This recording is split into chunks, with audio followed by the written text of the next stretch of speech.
කාටද පුළුවන් අවුරුදු 2000 ගානක් තිස්සේ එකම විදිහට කොට්ටේ කපන්න කවුද එහෙම කරලා තියෙන්නේ? සිව්පසේ හම්බ වෙන නිසා මිනිස්සු හිතනවා මහානකම නියමයි. මේ ඔක්කොම නිකන් හම්බ වෙනවා කියලා. නමුත් ඔය කාටවත් සති දෙකක් ඉඳලා පෙන්නන්න අමාරුයි. ඒ ටික ඔක්කොම නිකන් හම්බ වෙනවා කිව්වා.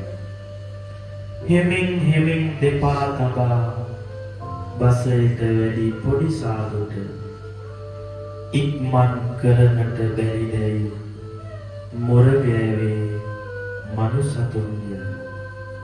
හනිකට දෙපා තබා මහපාරේ වඩිනා විට පින්බත්වල රගේ ඔන්න කියා කීවේ මනුසතුන්ය.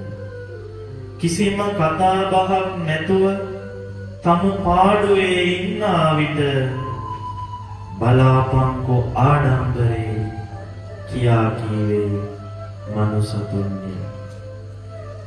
මගතොටේදී යමෙක් සමග කතා බහ කරපු දාට මගුල් විසේ ඔළුවට වින් කියා කීවේ මනුසතුන්ය.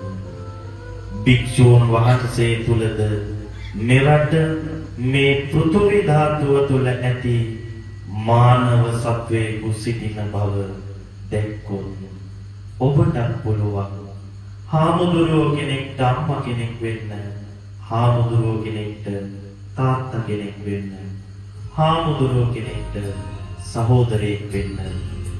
ඒක උන්වහන්සේලා තමන් අතහැරපු සියල්ල උන්වහන්සේලා සතු බව මතක තියාගන්න.